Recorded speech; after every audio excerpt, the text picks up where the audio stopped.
DA hike, कर्मचारियों के लिए बड़ी खुशखबरी, जल्द मिलेगा बड़ा हुआदा। जाने एचआरए में कितनी होगी वृद्धि।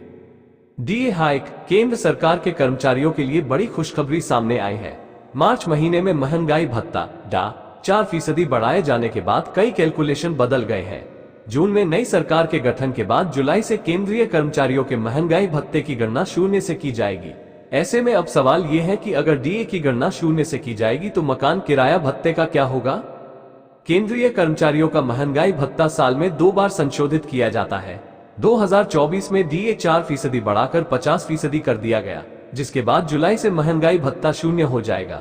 हालांकि अभी तक इस बारे में कोई आधिकारिक जानकारी सामने नहीं आई है, लेकिन 7वें वेतन आयोग के नियमों का हवाला देते हुए डीए को शून्य पर लाने की बात कही जा रही है।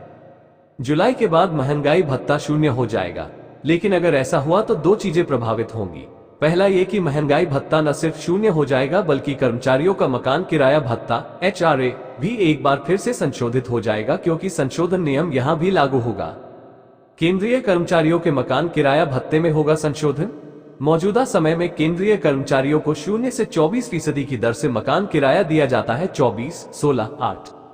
वहीं महंगाई भत्ता 25% पहुंचने पर एचआरए बढ़कर 27, 18, 9% हो गया, जबकि महंगाई भत्ता 50% पहुंचने पर एचआरए 30, 20 और 10% हो जाता है। ऐसे मामले में यदि महंगाई भत्ता शून्य कर दिया जाता है तो एचआरए की सीमा भी संशोधित की जाएगी और 24% कर दी जाएगी।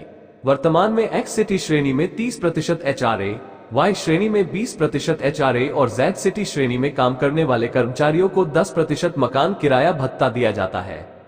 क्या महंगाई भत्ता शून्य होगा? इस बीच डा खत्म होगा या नहीं, इस पर अभी भी संशय बना हुआ है और इसकी कोई आधिकारिक घोषणा भी नहीं की गई है। वहीं लेबर ब्यूरो ने भी कोई सर्कुलर जारी नहीं किया है, इसलिए ये दावे से नहीं कहा जा सकता कि 50% के बाद महंगाई भत्ते में कोई बदलाव नहीं होगा। हालांकि यदि महंगाई भत्ता शून्य हो जाता है तो ये जुलाई से प्रभावी डीए दरों में दिखाई देगा, जिसकी आधिकारिक घोषणा सितंबर या अक्टूबर में होने की उम्मीद है।